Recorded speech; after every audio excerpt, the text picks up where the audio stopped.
దివ్యాంగుల సృష్టి దేవునిదా, లేదా వికలాంగుల సృష్టి దేవునిదా?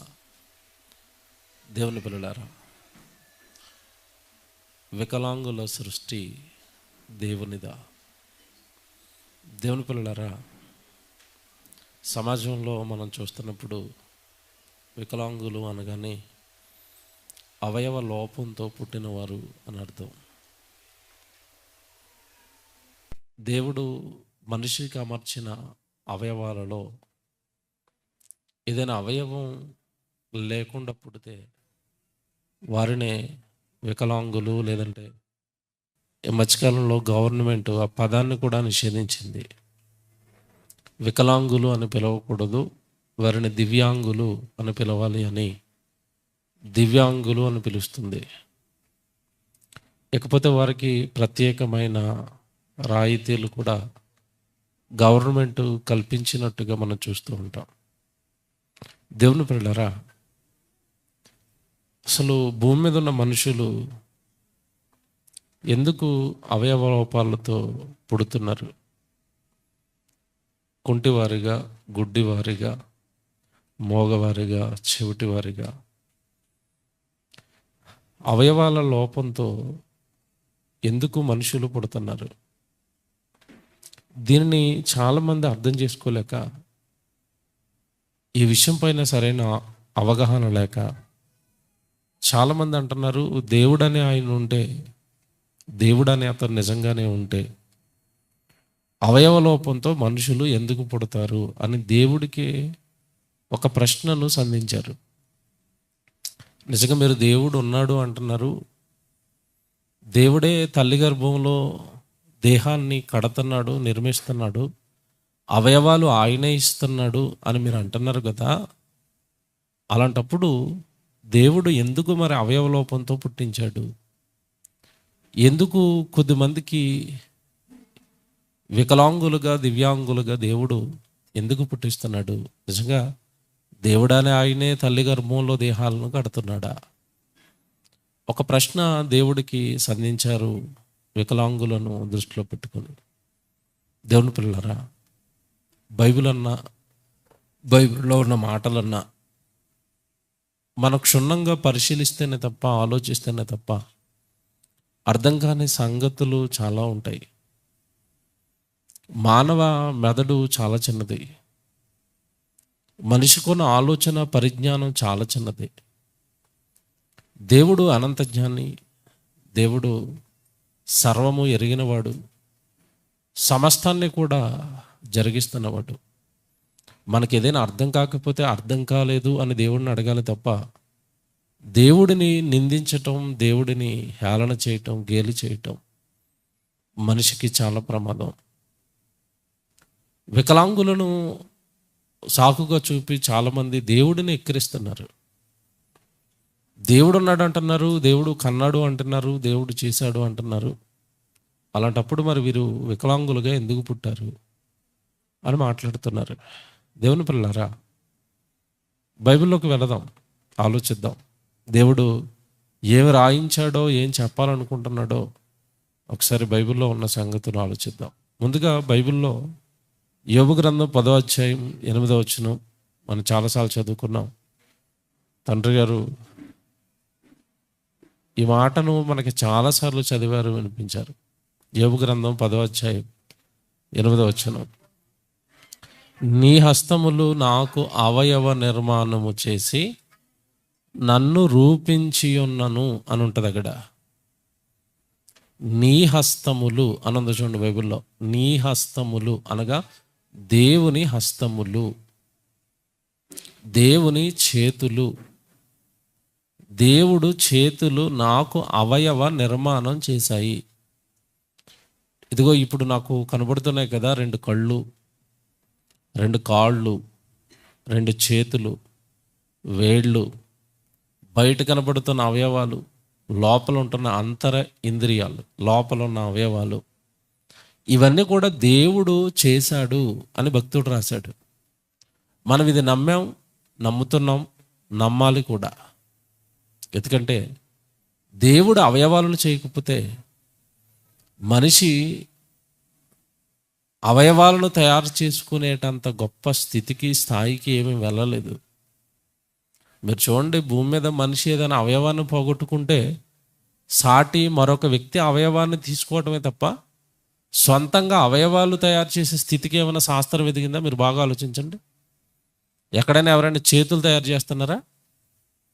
కాళ్ళు తయారు చేస్తున్నారా? నేను చెప్తున్నా చెక్క కాళ్ళు, చెక్క చేతుల గురించి కాదు. ఒరిజినల్ చెయ్యి, ఒరిజినల్ కాలు ఎవరైనా చేయగలరా? ఆ మధ్యకాలంలో మీరు వార్త తిన్నారో లేదో, నాకు తెలిసి అమెరికా అనుకుంటాను, లేదంటే ఆస్ట్రేలియా అనుకుంటాను, ఒక వ్యక్తికి ఆపరేషన్ చేశారండి, గుండె మార్పిడి చేశారు. దేని గుండెని పెట్టారు తెలుసా? పంది గుండె పెట్టారు. విన్నారా వార్త? పంది గుండెను మనిషికి పెట్టి మనిషి గుండె పాడైపోయింది, గుండెను తయారు చేసుకోలేరు. అప్పుడు ఏం చేశారంటే జంతువు గుండె పెట్టారు, పంది గుండె పెట్టారండి. అతనికి ఆపరేషన్ చేశారు. ఆపరేషన్ చేసిన తర్వాత డాక్టర్లు అందరూ పబ్లిక్లోకి వచ్చేసారు, మేము సక్సెస్ అయిపోయాము, ఇక ఇప్పటి నుంచి మనుషులకి ఏమైనా గుండెలు పోతా ఉంటే పందులు రెడీగా ఉంటాయి కదా, ఓ పందిని కోసేస్తాము, పట్టుకెళ్ళి గుండె ఎక్కించేస్తాము, ఇక దేవుడి పని అయిపోయింది, ఇక మనకి దేవుడితో పెద్దగా అవసరం ఏమి లేదు, పందులు చాలా ఉన్నాయి అని బాగా ఎగ్జైట్ అయిపోయారు. సక్సెస్ అయిపోయాం అని. కరెక్ట్గా 40 రోజుల కంటే ఆ గుండె, పందు గుండె అమర్చినోడు చచ్చిపోయాడు. అంటే ఎంతకాలం బ్రతికాడు చెప్పండి పంది గుండెతో? 40 రోజులు. అంటే మనిషి భూమి మీద ఏదైనా అవయవాన్ని పోగొట్టుకుంటే మనిషి అవయవాలను తయారు చేయలేడండి. అంత గొప్ప స్థితికి ఏమంటే మనిషి ఎప్పటికీ రాలేడు. ఎందుకంటే దేవుడు బైబిల్లో కొన్ని లాక్ చేసేసాడు. ఆయన దేనికైనా లాక్ వేసాడు, తాళం వేసాడు అంటే అది మనిషి వల్ల అవ్వదు.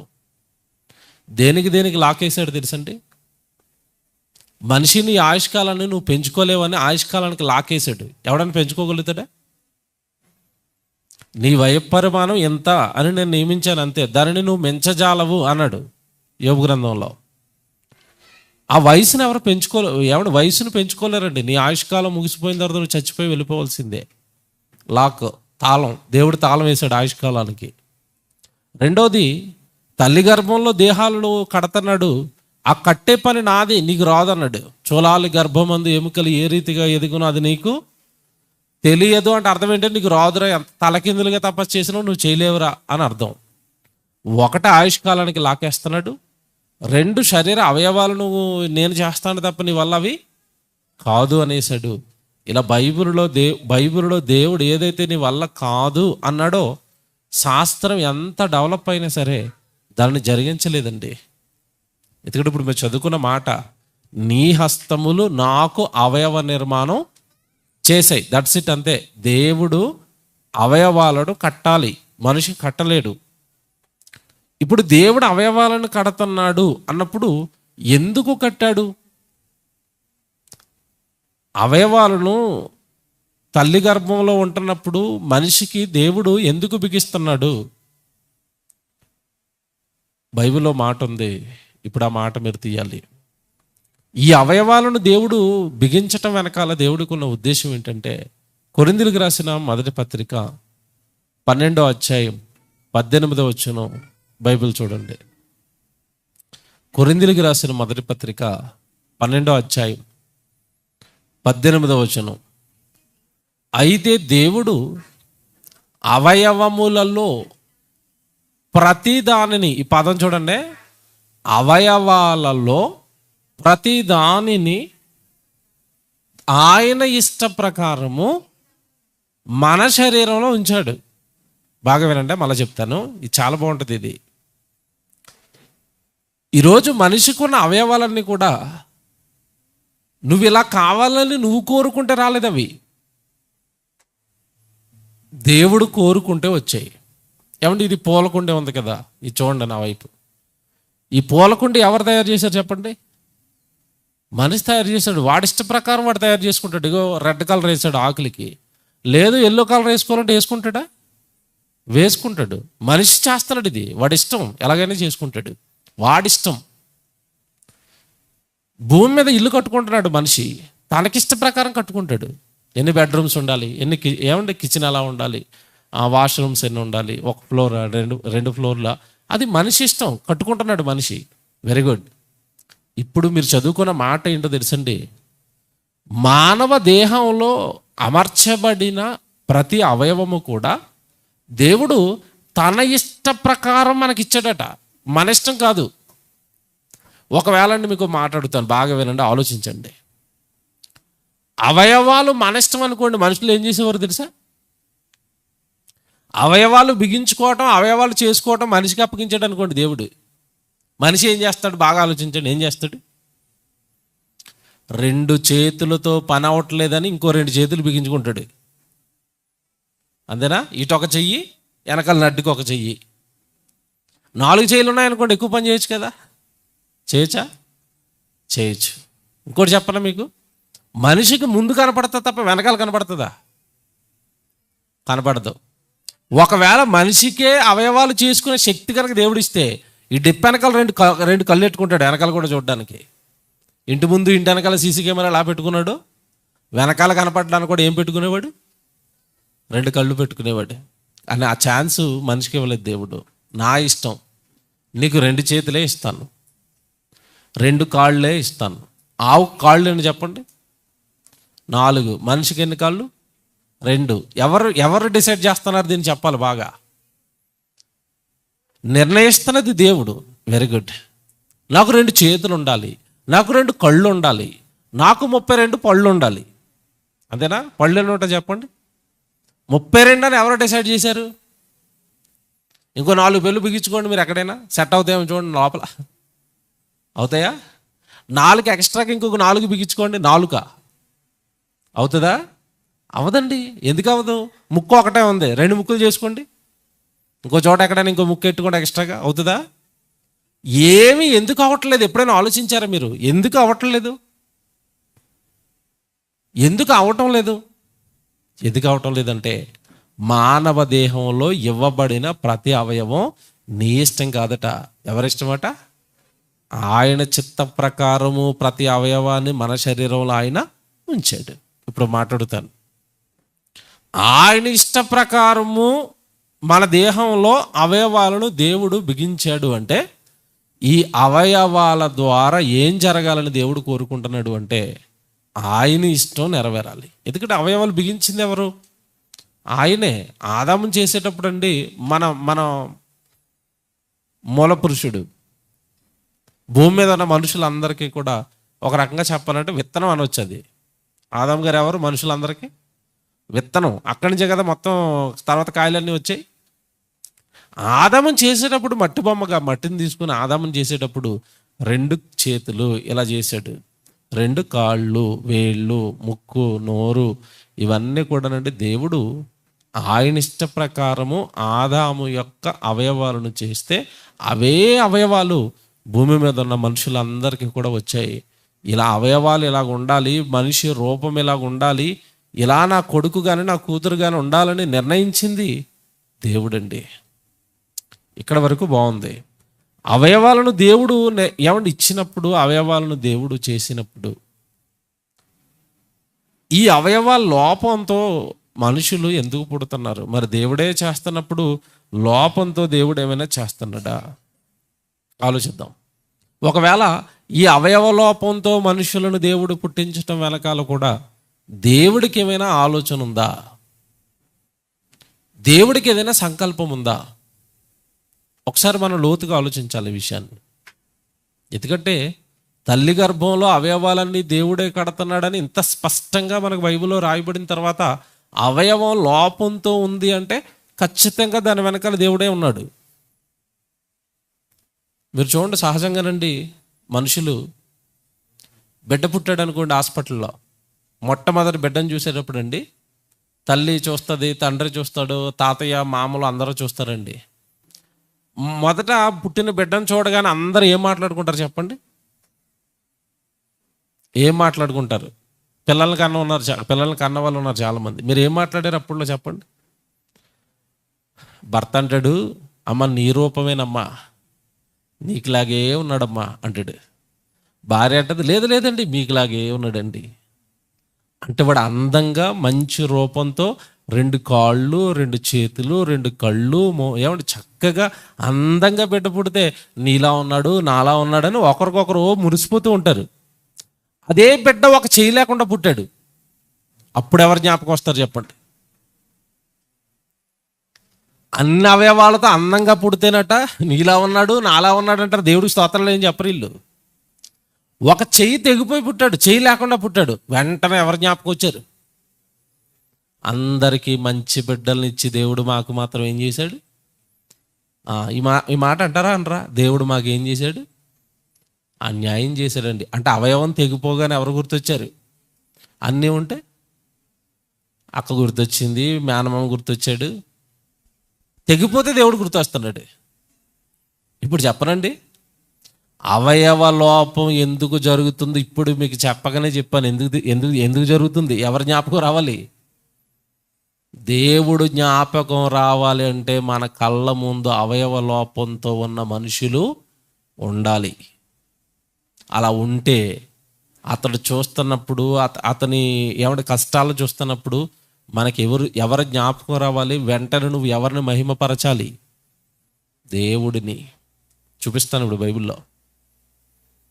దేవుడు అవయవ లోపాలతో మనుషులను పుట్టిస్తున్నది దేవుని మహిమ కొరకు. మళ్ళా చెప్తున్నాను, దేవుని మహిమ కొరకు. దేవుడు అవయవ లోపంతో పుట్టిన వాళ్ళ నుండి కూడా దేవుడు తనను తాను మహిమపరుచుకోవాలనుకుంటున్నాడు.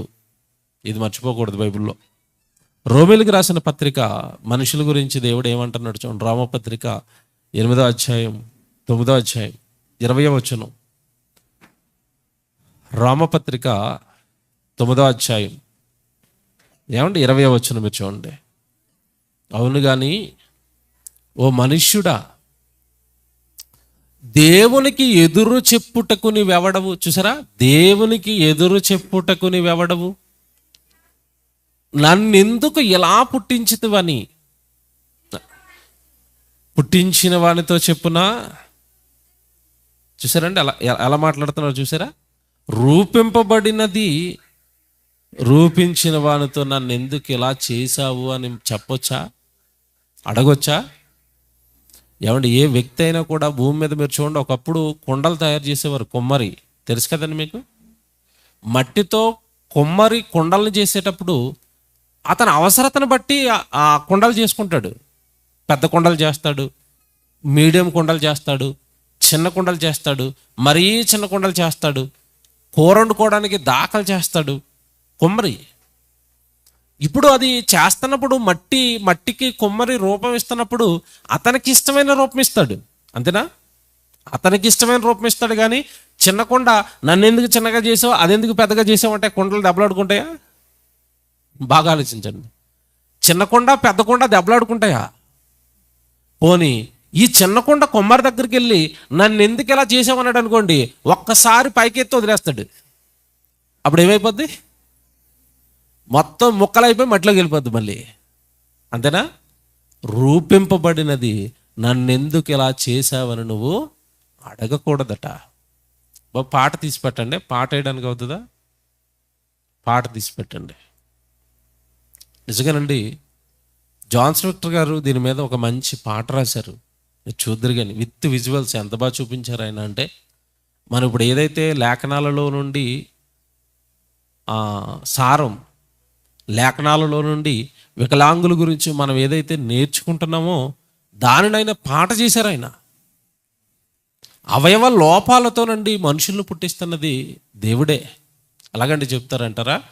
బైబిల్లో ఒకనొక సందర్భం మీ అందరికీ తెలిసిందే. మోషే ఉన్నాడు. నిర్గమకాండం 3వ అధ్యాయంలో పొదలో దేవదూత మోషేతో మాట్లాడింది, నాయనా నువ్వు పుట్టింది ఐగుప్తీయుల చెరలో నుండి ఇశ్రాయేలును విడిపించడానికి కదా, నువ్వెందుకు ఈ అరణ్యంలో మేకలు మేపుకుంటే ఇలా ఉండిపోయేవేటి నాయన, పద నువ్వు సేవలోకి వెళ్ళాలి, పనిలోకి వెళ్ళాలి అని మోషేను దేవుడు పనికి సిద్ధం చేస్తున్నాడు. అహరోనుని తోడుగా ఇచ్చి నువ్వు వెళ్ళాలి ఫరో దగ్గరికి, ఫరో ఎదుట నువ్వు నిలబడాలి, వాడితో మాట్లాడాలి, అక్కడ ఉన్న ప్రజలను విడిపించాలి అని మోషేతో మాట్లాడుతున్నప్పుడు అండి, మోషే దేవుడికి ఒక కంప్లైంట్ ఇస్తున్నాడు. ప్రభువా మీరు వెళ్ళమంటున్నారు, నేను వెళతాను, కానీ మీరు అక్కడికి వెళ్ళి నన్ను ప్రసంగాలు చేయమంటున్నారు, లేదంటే మీ గురించి మాట్లాడమంటున్నారు. నాకు మాట్లాడాలనే ఉంది, కానీ నాకు నోటి మాంద్యము ఉంది. నోటి మాంద్యం అంటే ఏంటి? నత్తి, నేను నత్తోడిని, మాటలు సరిగా రావు. ఫరో అంటే అడిగి గరో అన్నట్టు పడుతుంది, అంతే కదా. నత్తోళ్ళు మాటలు ఎలా ఉంటాయి చెప్పండి? వాళ్ళు ఒకటి మాట్లాడుతుంటే మనకి ఇంకోటి వినపడుతూ ఉంటుంది. సో నా నోరు బాగోలేదు, నేను వెళ్ళలేను, నేను చెప్పలేను, నేను వాడి ఎదుట నిలువబడలేను అన్నప్పుడు ఎవడు నిజంగా దేవుడు మోషేతో చెప్పిన మాట ఈరోజు అవయవ లోపంతో పుట్టిన వాళ్ళందరికీనండి చాలా ధైర్యాన్ని ఇచ్చే మాట. అది చాలా ధైర్యాన్ని ఇస్తుంది. ఎలాంటి ధైర్యాన్ని ఇస్తుందో తెలుసా? ఒకసారి ఆ మాట చూద్దాం, ఎంత బాగుంటుందో. నిర్గమకాండం 4వ అధ్యాయం 10వ వచనం చూడండి. నిర్గమకాండం 4వ అధ్యాయం 10వ వచనం. అప్పుడు మోషే, ప్రభువా, ఇంతకు మునుపైనను నీవు నీ దాసునితో మాట్లాడినప్పటి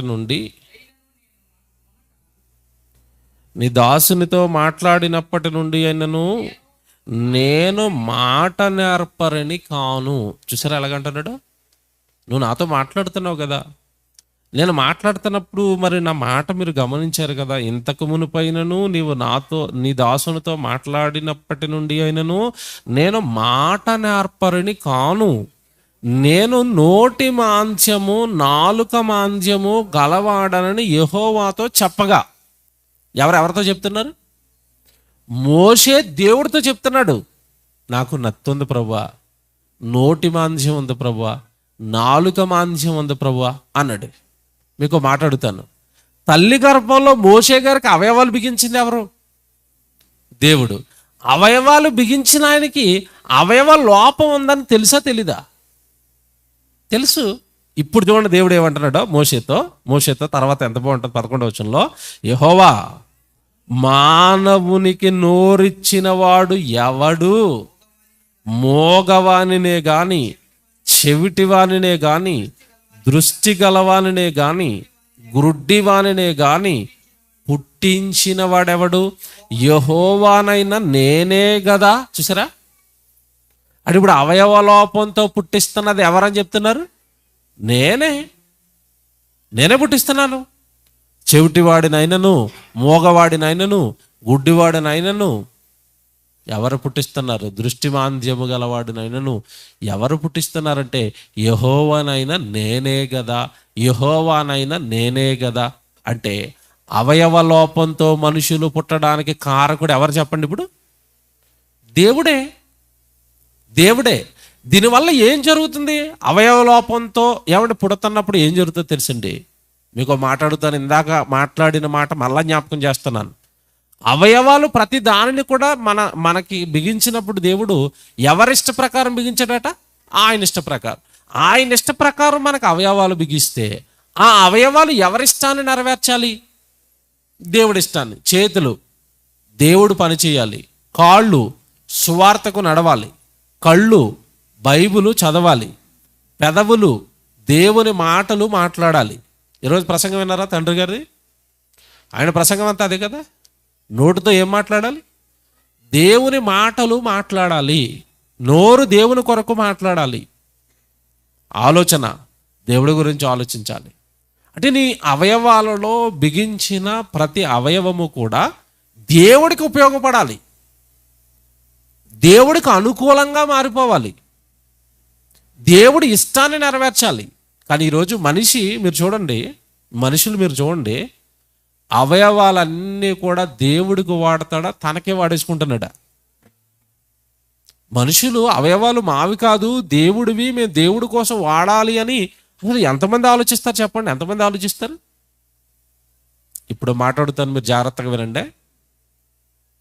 అవయవ లోపాలతో పుట్టిన వాళ్ళకి దేవుడు ఇక్కడ ధైర్యం ఇచ్చాడు. ఒక ధైర్యం ఏంటది? చెవిటివాడినైనా, మగవాడినైనా, దృష్టి మాంద్యం గలవాడినైనా, ఎవరినైనా కూడా ఎవరు పుట్టిస్తున్నారట? నేనే అన్నాడు. ఇప్పుడు మాట్లాడుతాను మీకు. ఒక అవయవ లోపంతో పుట్టాడు అనుకోండి ఒక మనిషి, దాని అర్థం ఏంటో తెలుసండి? ఆ అవయవంతో అతడు భూమి మీద చేయవలసిన పని అతనికి లేదు. ఇప్పుడు మాట్లాడగలను నేను, అవయవ లోపంతో పుట్టినవాడు అదృష్టవంతుడా, అన్ని అవయవాలు కలిగిన పుట్టినవాడు అదృష్టవంతుడా? ఇప్పుడు నీకు అన్ని అవయవాలు కలిగి ఆ అవయవంతో దేవుడు పనిచేయట్లేదు అనుకోండి, చివరికి ఎక్కడికి వెళ్ళిపోతాం చెప్పండి? మనం ఎక్కడికి వెళ్తాం? నరకానికి వెళ్ళిపోతాం. ఇప్పుడు ఇంకో మాట్లాడగలను నేను, అంగవైకల్యం కలిగిన వాళ్ళ మీద మనం జాలిపడాలా, అంగవైకల్యం ఉన్నవాడు మన మీద జాలిపడాలా? బాగా ఆలోచించండి. మీ పని అయిపోద్దిరా అంటాడు లోపల, బాగా అన్నీ ఉన్నాయి, కాళ్ళు బాగున్నాయి, చేతులు బాగున్నాయి, కళ్ళు బాగున్నాయి, అన్నీ బాగుండి బెంగళూరులో కంపెనీల చుట్టూ తిరుగుతున్నారు అవయవాలతో పని చేసుకోవడానికి. అంతేనా? అవయవాలతో ఎప్పుడూ మీ పనే, మీ ఉద్యోగమే, మీ సంపాదనే, మీ కోరికలే, మీ ఇష్టాలే, మీ ఆనందాలే, మీ సంతోషాలే.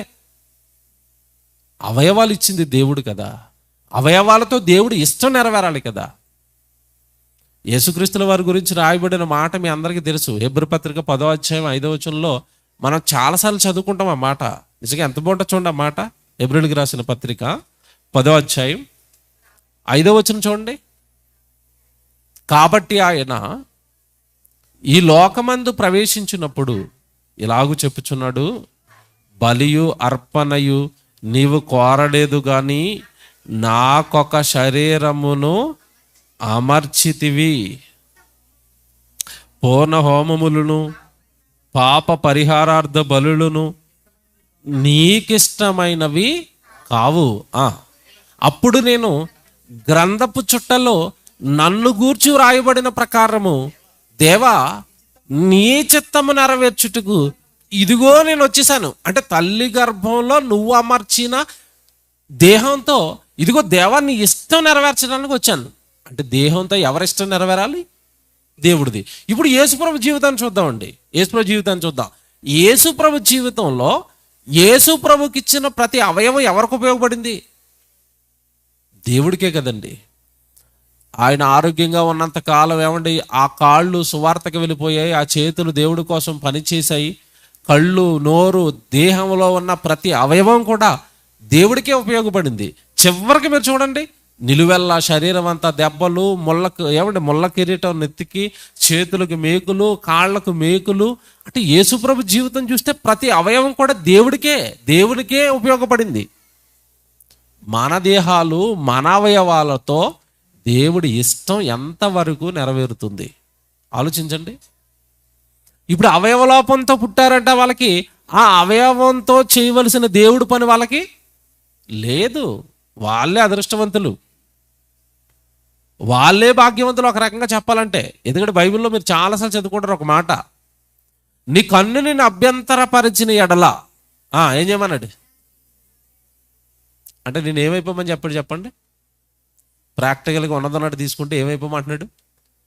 నాకు ఉపయోగపడ నా కళ్ళు ఎందుకురా, నాకు ఉపయోగపడ నా చేతులు ఎందుకురా, నీ చెయ్యి నిన్ను అభ్యంతరపరిచిన ఎడలా దానిని పెరిగి పారవేయి, పెరికేయి, తీసేయి, నరికేయి అన్నాడు.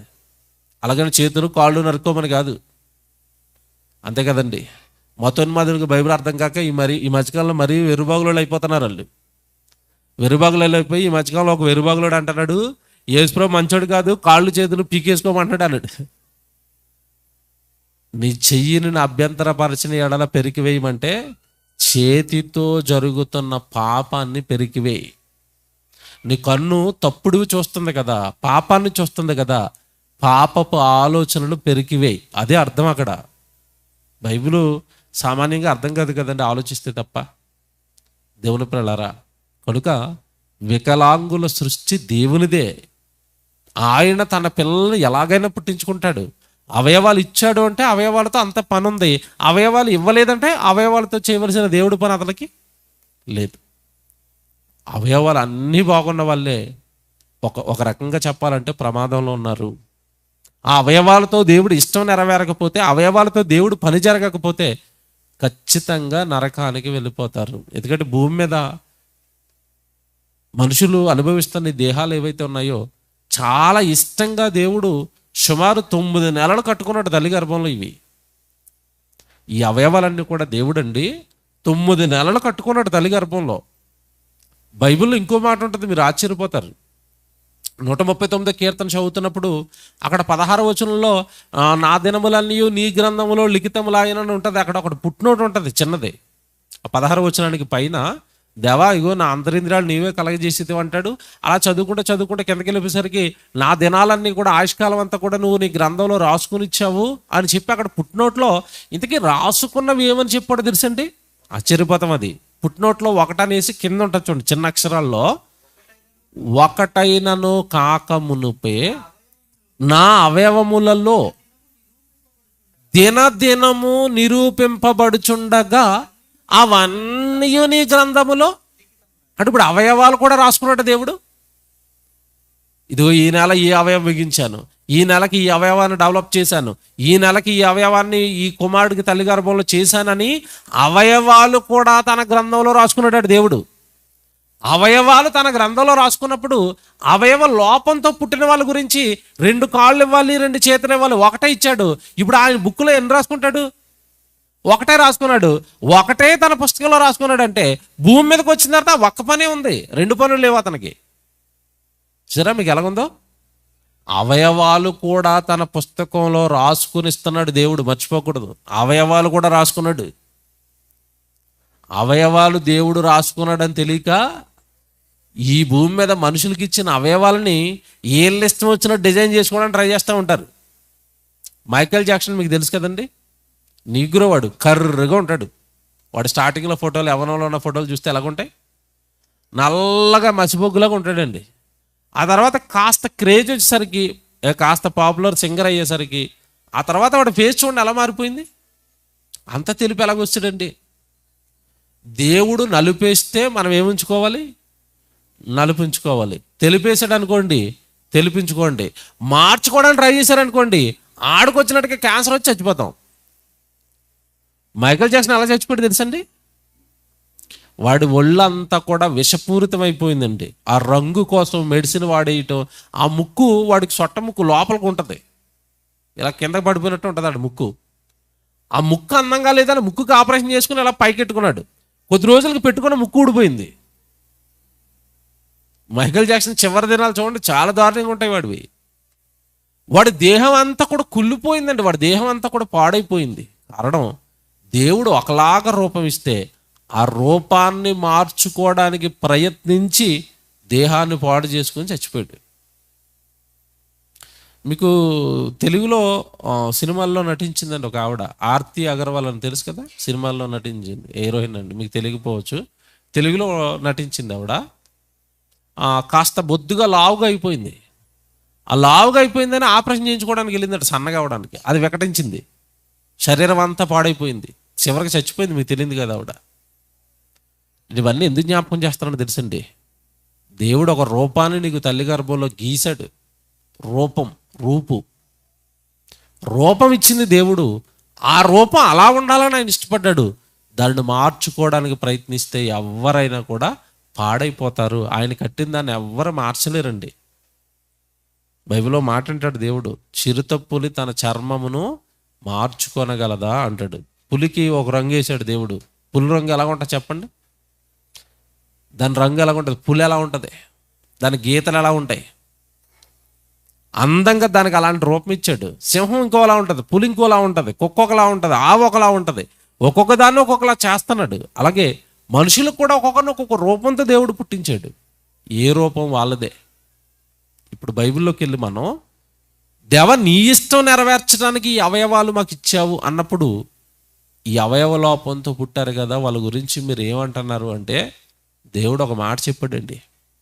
మత్తయి సువార్త 9వ అధ్యాయం చూడండి, అది యోహాను సువార్త చూద్దాం, క్షమించండి, యోహాను సువార్త 9వ అధ్యాయం 1వ వచనంలో, ఒకప్పుడు శిష్యుల్లో కూడా ఇదే అనుమానం ఉంది. ఇప్పుడు ఈ అవయవ లోపంతో పుడుతున్నారంటే ఏమైనా తప్పు చేశారా, పాపం చేశారా, లేకపోతే వాళ్ళ తల్లిదండ్రులు ఏమైనా పాపం చేశారని ఆ రోజు సమాజం అంతా ఇలా మాట్లాడుకుంటున్నప్పుడు యేసుప్రభు ఎంత మంచి వివరణ ఇచ్చాడో మీరు చూడండి. యోహాను సువార్త 9వ అధ్యాయం 1వ వచనం, ఆయన మార్గమున పోవుచుండగా పుట్టి గుడ్డివాడైన ఒక మనుషుడు కనబడెను. ఎవడి ఇది? మీరు ఇది అండర్లైన్ చేసుకోండి. వీడు ఎప్పటి నుంచి గుడ్డోడట? పుట్టి గుడ్డివాడు. ఇప్పుడు ఇంకో మాట్లాడుతాను నేను. అవయవ లోపాలలో 2 రకాలు ఉంటాయి. ఏంటి? పుట్టుకతో అవయవ లోపంతో పుట్టిన వాళ్ళని మాత్రమే దేవుడు అలా పుట్టిస్తున్నాడు. కొంతమంది మనుషులు మధ్యలో అంగవైకల్యం తెచ్చుకుంటారా? బైక్ మీద స్పీడ్కి వెళ్ళి దేన్నో గుద్దేశాడు, కాలు ఇరిగిపోయింది, ఒక్కాలతో తిరుగుతున్నాడు. ఈ అవయవ లోపానికి దేవుడు కారణం, ఇప్పుడు వీడు స్పీడ్ కారణమా? అందుకే ఇక్కడ ఏమని రాశాడు? వాడు పుట్టినప్పటి నుండి గుడ్డివాడు. అలా ఆ జాతక చదువుకోవాలా. వాడు ఎప్పటి నుంచి గుడ్డివాడట? వాడు పుట్టి గుడ్డివాడయి ఒక మనుషుడు ఆయనకి కనబడెను. ఆయన శిష్యులు, బోధకుడా, వీడు గుడ్డివాడై పుట్టుటకు ఎవడు పాపము చేసెను? బాగా వినండి. ఒకడు గుడ్డివాడిగా పుడుతున్నాడు, ఒకడు కుంటివాడిగా పుడుతున్నాడు అంటే వాడేమైనా పాపం చేశాడా? వాడేమైనా తప్పు చేశాడా? ఏమండి, ఈ లోకంలో ఒక సామెత, ఒక సిద్ధాంతం ఉంది. అది వాళ్ళ విశ్వాసం కానివ్వండి, వాళ్ళ నమ్మకం ఏంటి? చాలా మందిలో ఉన్న నమ్మకం ఏంటంటే, ముందటి జన్మలో పాపాలు చేస్తేనట, తర్వాత జన్మలో అంగవైకల్యంతో పుడతారట. ఈ లోకంలో ఈ నానుడు ఉంది. అసలు మనిషికి ఎన్ని జన్మలు ఉన్నాయి చెప్పండి? ఒకటే జన్మ. ఈ జన్మే సరిగా అర్థం అవ్వలేదు. ఈ జన్మే ఎవరిచ్చారో తెలియలేదు. ముందు జన్మట, తర్వాత జన్మట, 14 జన్మలట, కుక్కట, నక్కట, పందట. మనుషులు బుర్రలో పుట్టిందంతా చెప్పుకుంటూ పోయారండి. ఇదిగో వీడు గుడ్డివాడై పుట్టుటకు వీడు పాపం చేశాడా? నెక్స్ట్, వీడిని కన్నవారా? జాగ్రత్తగా వినండి. అంతే కదా, మనుషులు ఎవడైనా అవయవలోపంతో పుట్టాడు అనుకోండి, వాళ్ళంక జాలిగా చూస్తారు. వీళ్ళేదో పాపం చేయిస్తారండి. పుట్టిన బిడ్డ మరి అలా పుట్టాడంటే అమ్మనాళ్ళు ఏదో ఎవడు మోసాలు చేసి ఉంటారు, ఎవరికో ఏదో నష్టం చేసి ఉంటారు, ఎవరినో ఏదో పాడు చేసి ఉంటారు. ఆ శాపం ఎవరికి తగిలేసింది? బిడ్డకి తగిలేసింది. వాళ్ళు చేసిన పాపాలకి శాపం బిడ్డకి తగిలేసి బిడ్డ ఎలా పుట్టాడట? అవయవ లోపంతో పుట్టాడు. ఇదేనండి లోకం మాట్లాడుకుంటుంది. ఏ అంగవైకల్యంతో బిడ్డ పుట్టినా అతన్ని నిందిస్తారు, లేదంటే ఎవరిని నిందిస్తారు? వాళ్ళ తల్లిదండ్రులు నిందిస్తారు. వాళ్ళు ఏదో పాపం చేశారు, అందుకే బిడ్డ ఎలా పుట్టాడు అంటున్నారు. ఇప్పుడు దీనికి యేసుప్రభు ఏం సమాధానం చెప్తారు చూడండి. ఏమంటే ఇక్కడ యేసుప్రభుని ఈ విషయం అడుగుతున్నది సామాన్యులు కాదు, మళ్ళీ అడుగుతున్నది ఎవరు? ఆయన శిష్యులు. అంటే ఆయన శిష్యులైన అపోస్తులకు కూడా తెలియదు ఈ విషయం అప్పటికి. యేసుప్రభు చెప్పక మునుపు, ప్రభువా, గుడ్డోళ్ళు పుడుతున్నారు కదా, కుంటోళ్ళు పుడుతున్నారు కదా, అవయవలోపంతో వికలాంగులు పుడుతున్నారు కదా, దీనికి ఏంటి కారణం? వాడేమైనా పాపం చేస్తున్నాడా? వాడిని కన్న తల్లిదండ్రులు ఏమైనా పాపం చేస్తున్నారా అన్నప్పుడు యేసుప్రభు ఇచ్చిన సమాధానం చూడండి ఎంత బాగుంటుందో. యేసు ఏమన్నా వచనం, 3వ వచనం, యేసు వీడైనను వీడిని కన్నవారైనను పాపము చేయలేదు. కన్ఫామ్ యేసుప్రభు చెప్పాడు చూడండి, ఇది వీడు చేయలేదు పాపం, వీడిని కన్నవారు కూడా పాపం చేయలేదు. మరి ఎందుకు ప్రభు అంగవైకల్యం ఎందుకు పుట్టారు చెప్తారు చూడండి. ఇప్పుడు దేవుని క్రియలు వీని యందు ప్రత్యక్షపరచబడుటకే వీడు గుడ్డివాడుగా పుట్టాడు చెప్పేశాడు. దేవుని క్రియలు వీడి యందు ఏమవుతున్నాయట? ప్రత్యక్షపరచబడుతున్నాయి. ఏమండి, అవయవ లోపంతో పుట్టిన వాళ్ళను చూస్తే దేవుని క్రియలు ప్రత్యక్షపరచబడతాయా? దేవుని క్రియలు కనబడతాయా? కనబడతాయి. ఎలా కనబడతాయి? మీకు ప్రారంభంలో ఒక ఉదాహరణ చెప్పాను. బిడ్డ మంచిగా పుడితే మేనమామ పోలిక, అమ్మ పోలిక, నాన్న పోలిక. అవయవలోపంతో పుడితే అది. అంటే ఇప్పుడు అవయవలోపంతో మనుషులను పుట్టిస్తున్నది ఎందుకంటే ఎవరి క్రియలు ప్రత్యక్షపరచబడ్డానికి? తల్లి గర్భంలో నా కొడుక్కి దేవుడు చెయ్యి చేయలేదండి, తల్లి గర్భంలో దేవుడు నా కూతురికి కన్ను చేయలేదండి, తల్లి గర్భంలో దేవుడు నా కొడుక్కి కాళ్ళు చేయలేదండి. దేవుని క్రియలు అవయవలోపంతో పుట్టిన వాళ్ళని చూస్తుంటే ఏం బయటపడుతున్నాయట? దేవుని క్రియలు ప్రత్యక్షపరచబడుతున్నాయి. ఇక్కడ ఈ 7 విషయంలో ఏం జరిగింది? ఆ పుట్టుగుడ్డు వాడికి యేసుక్రీస్తుల వారు కళ్ళు ఇవ్వగానే ఏమంటే అవయవాలు లోపం ఇచ్చేది దేవుడే, అవయవాలను బాగు చేయగలిగింది కూడా దేవుడే. దేవుడికి మహిమ వచ్చిందా? వచ్చింది. కనుక దేవుని పిల్లలారా, బైబిల్ను బట్టి బైబిల్ ఇచ్చిన స్పష్టత అండి. ఏ విషయం గురించి అయినా బైబిల్ మాట్లాడుతుంది. మీకు లోకంలో ఏ ప్రశ్న అయినా సరే పట్టుకుని బైబిల్ దగ్గరికి రండి, బైబిల్ దానికి సమాధానం ఇస్తుంది. ఎంత మంచి సమాధానం ఇస్తుంది అంటే, నిజంగా మనం ఆశ్చర్యపోయే లోతైన సంగతులతో సమాధానం ఇస్తుంది. అవయవ లోపంతో పుట్టినవాడు తప్పు చేయలేదు, పాపం చేయలేదు. వాడిని కన్న తల్లిదండ్రులు కూడా పాపము చేయలేదు. దేవుని క్రియలు వాడి యందు ప్రత్యక్షపరచబడుటకే మనిషి అవయవ లోపంతో భూమి మీద పుడుతున్నాడు. పాట వేస్తారా? పాట వేస్తారు చూడండి. నిజంగా ఈ చెప్పిన ప్రసంగం అంతా కూడా 5 నిమిషాల పాటలో జాన్సన్ అని చేశారు. పాట చూద్దాం.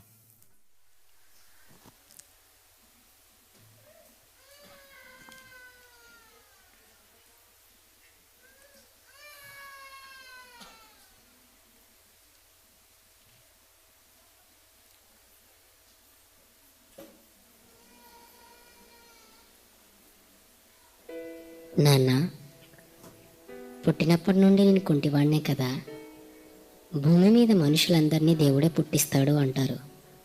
నేనెందుకు నాన్న కుంటివాడిగా పుట్టాను? దేవుడు నన్ను ఎందుకు ఇలా చేశాడు నాన్న? మానవునికి నోరిచ్చిన వాడెవడు? మోగవానినే గాని, చెవిటివానినే గాని, దృష్టి గలవానినే గాని, గుడ్డివానినే గాని పుట్టించిన వాడెవడు? యెహోవానైన నేనే కదా. అవయవాలు ఇచ్చింది దేవుని పని కోసం. కొందరికి అవయవాలు దేవుడు ఇవ్వలేదంటే ఆ అవయవాలతో చేయవలసిన దేవుని పని వారికి లేదు. ఉన్న అవయవాలు దేవుని కోసం ఉపయోగించండి.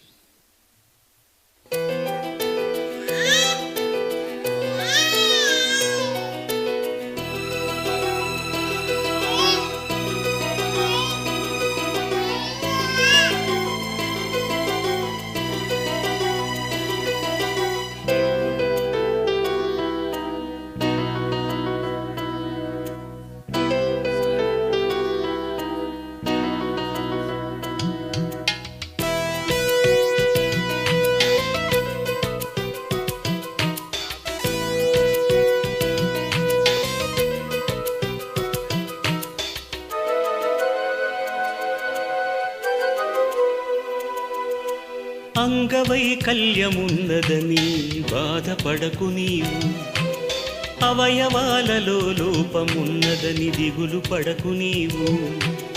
కుంటివారిగా గుడ్డివారిగా పుట్టిస్తున్నది దేవుడే, మూగవానిగా చెవిటివానిగా సృష్టిస్తున్నది దేవుడే.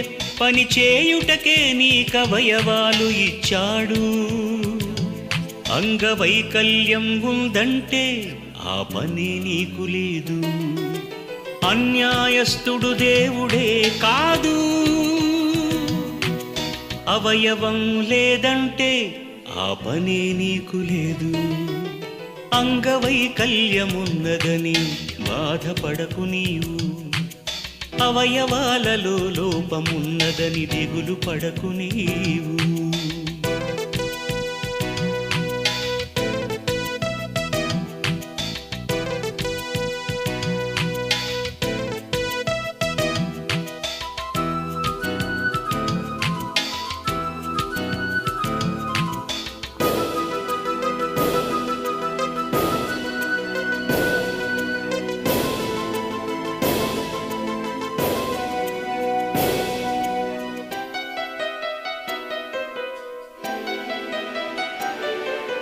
గాలి నీరు ఆహారం అందరికీ సమానమే. అవయవాల లోపం ఆ దేవుని బహుమానమే.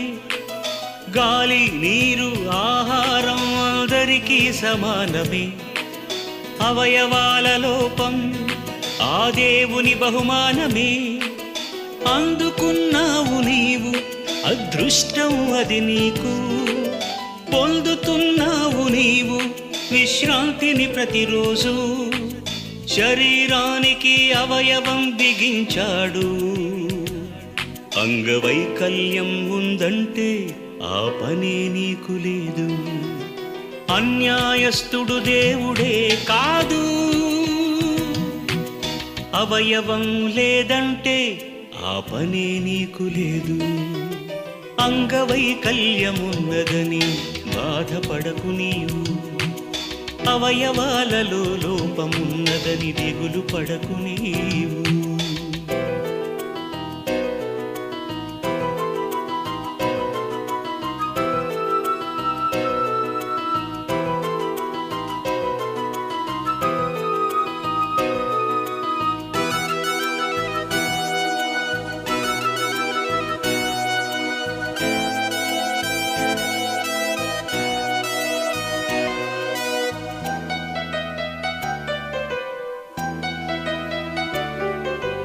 అవయవాలు ఇచ్చిన దేవుని నువ్వు మహిమపరచాలిగా.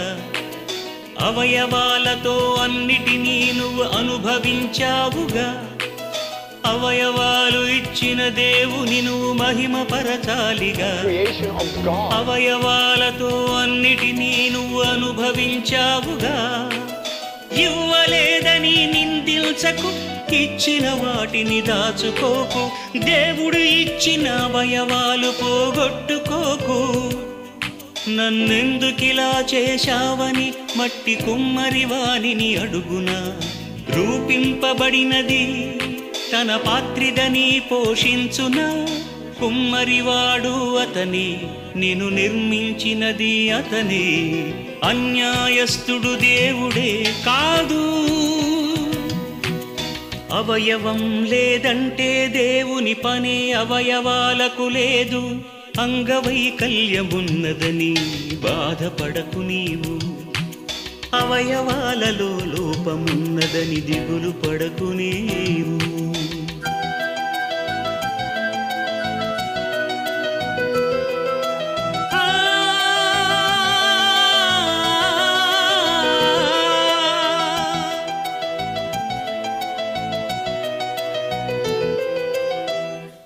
విక్టర్ గారు, థ్యాంక్ యూ. ఓకే, దేవుని పిల్లలారా, చూసారండి, మనం చెప్పిన లేదంటే బైబిల్లో మనం చూసుకున్న వచనాలన్నీ పాటలు పెట్టారు ఆయన. దేవుడిచ్చిన అవయవాలు దేవుడి పని కోసం. అవయవాలు లేవంటే వాటితో చేయవలసిన దేవుడు పని వాళ్ళకి లేదు.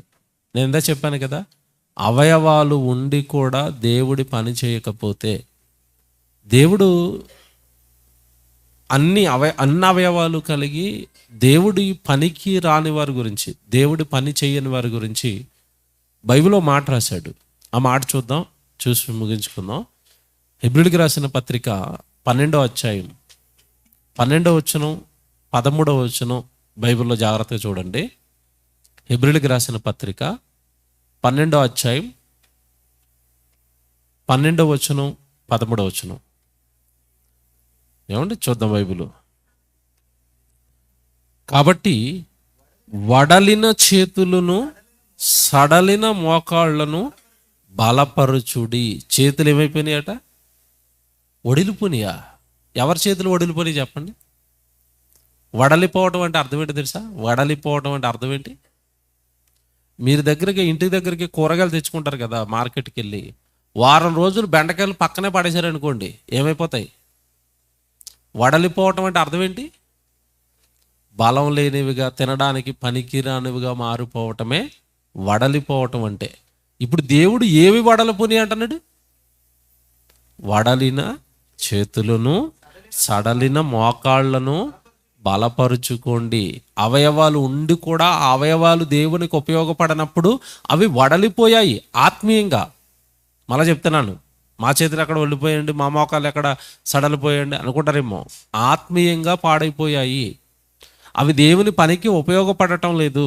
వడలిన చేతులను సడలిన మోకాళ్ళను మీరు బలపరుచుకోండి. తర్వాత మరియు కుంటికాలు బెనకక బాగుపడు నిమిత్తము మీ పాదములకు మార్గములను సరాలము చేసుకొనండి. కుంటికాలు అన్నట్టు చూసారా? కుంటికాలు బెనకక బాగుపడు నిమిత్తము. మీకు మాట చెప్పనండి, అవయవ లోపం ఉన్న వాళ్ళని చూసి మనం బాధపడుతున్నాం. మన అవయవాలు దేవుడికి ఉపయోగపడినప్పుడు మన అవయవాలకు కూడా ఎలా ఉన్నాయని దేవుడు అంటున్నాడు? సడలిపోయాయి, వడలిపోయాయి, కుంటికాలది. ఆయనకి పనికిరాని ప్రతిదీ కూడా ఏంటి చెప్పండి? ఇప్పుడు కుంటికాలట అంటే ఇప్పుడు ఒక రకంగా చెప్పనా, దేవుడి పనికి దేహాన్ని ఉపయోగించిన వాళ్ళందరూ కూడా ఎవరు చెప్పండి? ఇప్పుడు ఎవరు? అంగవైకల్యంతో ఉన్న వాళ్ళే. మనం రోజు అద్దం ముందుకెళ్ళి మేకప్ వేస్తున్నాం, కానీ ఆయన అంటున్నాడు ఒడిలిపోయినట్లకి బాగా మేకప్ వేస్తున్నారు అంటున్నాడు ఆయన. అంతే కదా? చేతులకి వ్యాజులను రాసి, కాళ్ళకి వ్యాజులను రాసి, అసలు ఆడపిల్లలు అయితే ఐబ్రోస్ వేసి, లిప్టిక్లు వేసి, అబ్బాబ్బాబ్బా ఇంత మేకప్ చేస్తుంటే ఆయన అంటున్నాడు ఒడిలిపోయినట్లకి మేకప్ వేస్తున్నారు మీరు అంటున్నాడు. ఆత్మీయంగా ఒడిలిపోయాయి. ఆ పెదవులతో దేవుడు మాట మాట్లాడితే, దేవుడు పాటలు పాడితే అబ్బా సూపర్ ఉన్నాయమ్మా నీ పెదవులు అంటాడు. దేవుడు పాటలు పాడకుండా ఎంత లిప్టిక్ వేస్తే ఏం ఉపయోగం? ఆయనకి మాత్రం ఒడిలిపోయే కనపడుతున్నాయి, ఆయనకి మాత్రం బెండ్ అయిపోయే కనపడుతున్నాయి. ఆయనకి పాడైపోయే కనపడుతున్నాయి అవయవాలన్నీ కూడా. మీకు మాట చెప్తానండి, చాలా జాగ్రత్తగా రాసుకోండి. ఒక వచనం చూపిస్తాను ఇప్పుడు నేను. దేవుడిచ్చిన అవయవాలతో ప్రభు దగ్గరికి రాక మునుపండి మనం పాపం చేసేవండి. చేయలేదా? మన చెప్తున్నాను జాగ్రత్తగా, నేను చెప్పే చివరి మాట.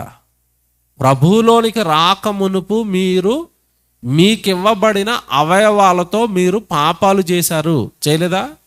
కళ్ళతో భయంకరమైనవి చూసాము, చేతులతో భయంకరమైన చేష్టలు చేశాము, అవయవాలలో ప్రతి దానితో కూడా మీరు భయంకరమైన పాపాలు చేశారు. Very good. మనమేమనుకున్నామంటే మన పాపాలన్నీ బాప్తిస్మం తీసుకున్న రోజు పోయాయి అనుకుంటున్నాం. జాగ్రత్తగా వినండి నేను చెప్పేది. మన పాపాలన్నీ కూడా బాప్తిస్మం తీసుకున్న రోజు పోయాయి అనుకుంటున్నాం. నిజమే, పోయాయి. కానీ పాపానికి అలవాటు పడిన నీ దేహంలో ఉన్న అవయవాలు బాప్తిస్మం తీసుకున్న తర్వాత అలవాటు ప్రకారం అవయవాలు ప్రతిదీ కూడా ఏం చేస్తాయి చెప్పండి? పాపము చేస్తాయి. మళ్ళా చెప్తున్నానే, బాప్తిస్మం రోజు మీ పాపాలు పోయాయి. కానీ పాపానికి అలవాటు పడిపోయిన ఈ అవయవాలు పాపం చేయటం మానటం లేదు. అప్పుడు మరి ఏం చేయాలి ప్రభు అంటే, దేవుడు ఒక సూత్రం చెప్పాడండి బైబిల్లో. మళ్ళా చెప్తున్నాను, ఇదిగో మీ అవయవాలు పాడైపోయాయిరా, మీరు సడలిపోయారు, బెనికిపోయారు అంటున్నాడు కదా దేవుడు. అలా కాకుండా మన అవయవాలు దేవుడికి అందంగా కనపడాలంటే, ఎవడు దేవుడికి అవయవాలు అందంగా కనపడతాయా? కనపడతాయి. ఏ అవయవాలు అందంగా కనపడతాయి తెలుసా? సువార్తకు వెళ్ళే పాదాలు ఎలా ఉంటాయని చెప్పాడు? సుందరాలు. మీకు మాట్లాడగనా? సువార్తకు వెళ్ళేవాడి పాదాలు మనం చూస్తున్నప్పుడు సుందరంగా ఉంటాయి, మట్టి కొట్టుకుపోయి చిరాగ్గా ఉంటాయా? మీరు చెప్పండి. సువార్త కరపత్రాలు అట్టుకుని ఊరంతా తిరుగుతున్నాడు అండి, ఆ పాదాలు మనకు ఎలా కనపడతాయి? మట్టి కొట్టుకుపోయి మురుకుతో దరిద్రంగా మనకు కనపడతాయి. కానీ ఆ పాదాలు దేవుడికి ఎలా కనపడుతున్నాయి? సుందరంగా కనపడుతున్నాయి. ఇప్పుడు చెప్పనా, అదే పాదాలకి మంచి సబ్బెట్టి నూనె రాసి వ్యాజలను రాసి సాక్స్లు వేసి సూ వేసుకుని సినిమాకి వెళ్ళొచ్చాడు, వాడి పాదాలు దేవుడికి ఎలా కనపడుతున్నాయి? నీ పాదాలు మొత్తం కుళ్ళిపోయినరా అంటున్నాడు. ఇప్పుడు ఏమర్థమవుతుంది మీకు? ఏ అవయవం అయితే దేవుడు పని చేస్తుందో ఆ అవయవం దేవుడికి అందంగా కనపడుతుంది. నీ అవయవాలతో దేవుడు పని జరగనప్పుడు ఆ అవయవాలన్నీ కూడా దేవుడికి చాలా బలహీనంగా, చాలా అసహ్యంగా, వడలిపోయినట్టుగా కనపడుతున్నాయట. క్యాన్సర్ వచ్చిన పేషెంట్ ఎలా ఉంటాడు చెప్పండి? చివరి దినాల్లో ఎలా ఉంటాడు? మీకు యాపిల్ కంపెనీ అధినేత తెలుసా? యాపిల్ కంపెనీ స్టీవ్ జాబ్స్ అండి. అసలు వాడి ప్రయాణాన్ని ప్రారంభించినప్పుడు ఒకటే తపనతో ఉన్నాడట, ఎలాగైనా సరే నేను ప్రపంచ కుబేరుడిగా అయిపోవాలి, నేను చాలా సంపాదించాలి అని. ఇక కుటుంబం వద్దనుకున్నాడు, పిల్లలు వద్దనుకున్నాడు, ఎవరితో గడపలేదు. ఎప్పుడు వ్యాపారం, కంపెనీ అనుకుంటూ వెళ్ళిపోయాడు. చివరికి వచ్చేసరికంటే వాడికి ఒక భయంకరమైన క్యాన్సర్ వచ్చేసింది. కోట్ల రూపాయలు ఉన్నాయి, పేరుంది, కానీ ఆ క్యాన్సర్ రోగం తగ్గించడానికి ఏ మందు లేదు. చివరి దినాలకి ఎలాగైపోయాడు తెలుసండి? అతను ఆఫీస్కి వెళ్తున్నప్పుడు ముందు రోజుల్లో చాలా బాగుంటాడండి. Steve Jobs last days photos అని కొట్టండి మీరు గూగుల్లో కానీ యూట్యూబ్లో కానీ. అసలు అతను చూడలేమండి మనం, అంత భయంకరంగా ఉంటుంది అతని బాడీ. ఒడిలిపోయింది. ఆ బాడీని చూస్తున్నప్పుడు మనకు ఎలా కనబడుతుందో, ఒడిలిపోయిన క్యాన్సర్ వచ్చిన బాడీ మనకు ఎలా కనబడుతుందో, దేవుడి పని నువ్వు చేయకపోతే నీ బాడీ కూడా దేవుడికి ఎలా కనబడుతుంది? అలాగే కనబడుతుంది. కనుక అవయవాలకు అంటిన పాపం, మళ్ళీ చెప్తున్నాను, అవయవాలు చేస్తున్న పాపం పోవాలి అంటే ఆ అవయవాలతో దేవుడి పని జరగాలి అని రాశాడు బైబిల్లో. చూసుకుని ముగించుకుందాం. రామపత్రిక అందరు రండి 6వ అధ్యాయానికి. రామపత్రిక 6వ అధ్యాయానికి రండి. 19వ వచనం చదువుదాం. మీకు 12వ వచనం తెలుసు కదా? 12వ వచనం అందరికీ తెలుసు. రామపత్రిక 6:12 ఏముంటుంది? కాబట్టి శరీర దురాశలకు లోబడినట్లుగా చావునకు లోనైన మీ శరీరమునందు పాపమును యాలనీయకుడి, మరియు మీ అవయవములను దుర్నీతికి సాధనములుగా పాపమునకు అప్పగింపకుడి. మీ అవయవాలు పాపానికి ఇవ్వకండి. మీ దేహంతో తప్పుడు కార్యక్రమాలు మీరు చేయకండి. ఒకప్పుడు మనం ఇవన్నీ చేశాము, ఆ అలవాటు ఆ దేహానికి పోదు. ప్రభువులోకి వచ్చిన తర్వాత కూడా ఆ అవయవాలు అదే పాపాన్ని కోరుకుంటాయి. మరి ఏం చేయాలి ప్రభు అంటే, 19వ వచనానికి వెళ్ళేసరికి చెప్తాను, జాతర అండర్లైన్ చేసుకోండి. 19వ వచనం, మీ శరీర బలహీనతను బట్టి మనుష్య రీతిగా మాట్లాడుచున్నాను, ఏమనగా అక్రమము చేయుటకై అపవిత్రతకును అక్రమమునకును మీ అవయవములను దాసులుగా ఎలాగో అప్పగించితిరో. ఎప్పుడు అప్పగించారు ఇలా పాపానికి, అపవిత్రతకి? ఎప్పుడు అప్పగించారు అక్రమాలకి? ప్రభులోనికి రాకమునుపు. అలాగే చూసారా, ఇప్పుడు చూసారా, ఒకప్పుడు పాపానికి ఎలాగైతే అప్పగించారో అలాగే పరిశుద్ధత కలుగుటకై ఇప్పుడు మీ అవయవములను నీతికి దాసులుగా అప్పగించండి. సరే, అలా మాట్లాడుతున్నాడు. ఒకప్పుడు అవయవాలు అక్రమం చేయడానికి, నేరాలు చేయడానికి, పాపాలు చేయడానికి ఒకప్పుడు ప్రభులోనికి రాకమునుపు మరి అప్పగించి దేవుని ఎదుట ఎలాగ పాపాత్ములుగా, నేరస్తులుగా ఎలాగైతే దేవుని ఎదుట మీరు నిలువబడ్డారో ఆ పాపం పోవాలి అంటే అవయవాల కంటిన ఆ పాపం. కన్ను పాపం చేసింది, నాలుక పాపం చేసింది, పెదవులు పాపం చేసాయి, చేతులు పాపం చేసాయి, అన్నీ ఏమంటే టాప్ టు బాటం దేహం అంతా కూడా పాపమే చేసింది. ఆ పాపము ఇప్పుడు పోయి, పాపం ఒకప్పుడు అవయవాలకు ఎలాగైతే అంటుకుందో అవయవాలకు పరిశుద్ధత అంటుకోవాలి. ఇప్పుడు దేవుని ఎదుట మీ అవయవాలు పరిశుద్ధంగా కనబడాలి, పవిత్రంగా కనబడాలి. అలా కనబడాలి అంటే మీ అవయవములను నీతికి దాసులుగా మీరు అప్పగించండి. నీతి నీతి అన్నట్టు చూసారా, నీతి అంటే అర్థం ఏంటి తెలుసా? దేవుడు ఎందుకైతే నీకు అవయవాన్ని ఇచ్చాడో ఆ అవయవంతో ఆ పని జరగటమే నీతి. అంతేనా? లోకంలో ఇతడు లంచగొండండి, ఇతను నీతిమంతుడండి అని మాట్లాడుతూ ఉంటారు గవర్నమెంట్ ఆఫీసర్స్ని. వీళ్ళు లంచగొండ ఎందుకు అన్నారు, వీడు నీతిమంతుడు అని ఎందుకు అంటున్నారంటే గవర్నమెంట్ జీతం ఇస్తుంది, ఆ జీతం తీసుకుని వీడు మన పని చేస్తున్నాడు, లంచం అడగట్లేదు, ఎక్స్ట్రా లంచం. అప్పుడు వీడిని ఏమంటారు? నీతిమంతుడు అండి. ఇప్పుడు బైబిల్ ప్రకారం నీ అవయవాలు దేవుడు బిగించినప్పుడు, అవయవాలతో తన ఇష్టం జరగాలని నీకు బిగించినప్పుడు, నీకు ఇచ్చినప్పుడు ఆ అవయవాలతో నువ్వు దేవుడు పని జరిగిస్తేనే అప్పుడు నువ్వేమవుతావు? నీతిమంతుడు అవుతావు.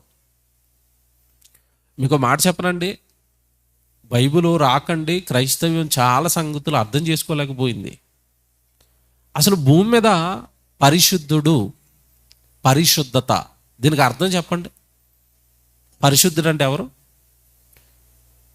చాలామందికి తెలియక మన క్రైస్తవ్యంలో పరిశుద్ధులుగా నేను కనబడాలంటే డ్రెస్ మార్చారు.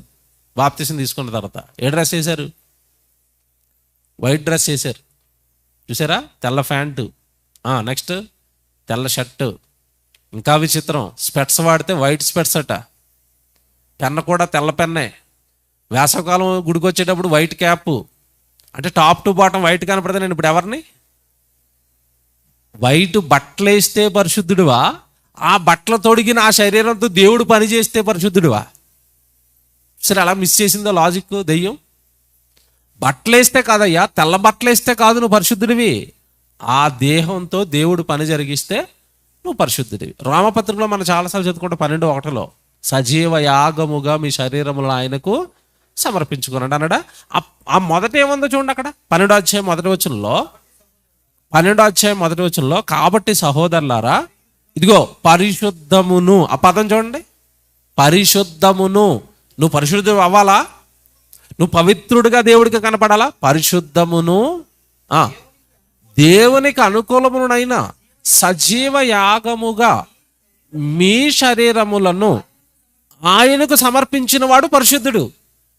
యేసుక్రీస్తుల వారి దేహం ఆయనకు అప్పగించాడు, పరిశుద్ధుడు. అపోస్తలుడు దేహాలు ఆయనకు అప్పగించారు, పరిశుద్ధులు.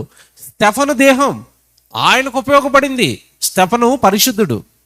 యాకోబు తల నరికించుకున్నాడు, ఆయనకు ఉపయోగపడింది ఆ దేహం, కనుక యాకోబు ఎవరు? పరిశుద్ధుడు. ఇప్పుడు చెప్పండి, పరిశుద్ధుడు అంటే ఎవరు బైబిల్ ప్రకారం? ఏ దేహం అయితే దేవుడికి ఉపయోగపడుతుందో, ఏ దేహం అయితే దేవుడి సేవలో ఉంటుందో, ఏ దేహంతో అయితే దేవుడికి మహిమ వస్తుందో వాళ్ళు మాత్రమే బైబిల్ ప్రకారం ఎవరిప్పుడు? పరిశుద్ధులు. ఇప్పుడు మీకు మాట చెప్పనా, పరిశుద్ధులు అంటే బాప్తిసం తీసుకున్న ఫస్ట్ రోజు అయిపోతారా? పరిశుద్ధతలో దినదినము అవయవాలతో దేవుడు పనిచేస్తూ పరిశుద్ధతలో మనం గొప్పవాళ్ళం అవ్వాలా? బాప్తిస్మము ద్వారా నువ్వు పరిశుద్ధతలోనికి ఎంటర్ అయ్యావు. తర్వాత చేస్తున్న పాపాలు పోవాలి అంటే పాపాలు చేస్తున్న అవయవాలకు దేవుడి పని అలవాటు చేయండి. అర్థమైందా? పాపానికి అలవాటు పడిపోయిన దేహానికి ఏం అలవాటు చేయాలి?